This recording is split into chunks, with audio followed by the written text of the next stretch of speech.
أعوذ بالله من الشيطان الرجيم. أولا يعلمون أن الله يعلم ما يسرون وما يعلنون ومنهم أميون لا يعلمون الكتاب إلا أماني وإن هم إلا يظنون فويل للذين يكتبون الكتاب بأيديهم ثم يقولون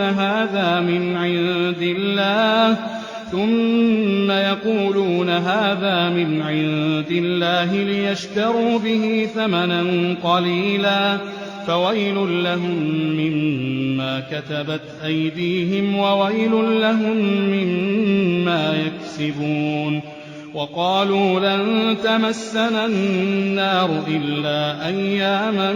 معدودة قل أتخذتم عند الله عهدا فلن يخلف الله عهده أم تقولون على الله ما لا تعلمون بلى من كسب سيئة وأحاطت به خطيئته فأولئك أصحاب النار هم فيها خالدون والذين آمنوا وعملوا الصالحات أولئك